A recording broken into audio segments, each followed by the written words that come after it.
Friends எல்லோரும் எப்படி இருக்கிறீங்க? நான் கொத்தமல்லி பொடிக்கும் போது இவ்வளோ கருவேப்பிலை போட்டு வறுத்து தான் பொடிப்பேன். அது எப்படின்னு பார்க்கலாம்.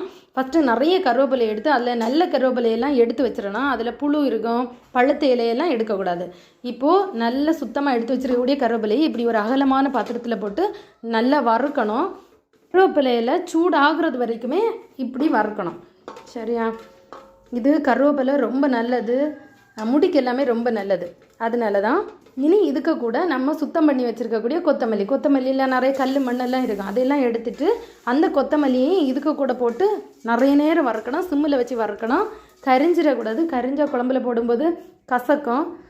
நல்லா வறுக்கும்போது ஒரு நல்ல வாசனை வரும், நல்ல மணக்கம். இதெல்லாம் குழம்புல போட்டிங்கன்னா எப்படி இருக்குன்னு தெரியுமா? நான் மீன் குழம்புக்கு, இறைச்சி குழம்புக்கு, கடலை குழம்பு, எல்லா குழம்புக்கும் நாங்கள் இந்த மல்லியை தான் நாங்கள் போடுவோம். ரெடிமேடாக கடையிலேருந்து இதுவரை மல்லி பொடி வாங்கினதே கிடையாது. இது பக்குவம் என்ன தெரியுமா? கையில் எடுத்து நசுக்கி பார்க்கும்போது மொறுன்னு இருக்கும். இந்த கருவேப்பிலையும் சரி, அந்த மல்லியும் சரி, பார்த்தீங்களா? இந்த மாதிரி ஆகுறது வரை சிம்மில் வச்சு வறுக்கணும். இனி இது நல்லா வறுபட்டாச்சு.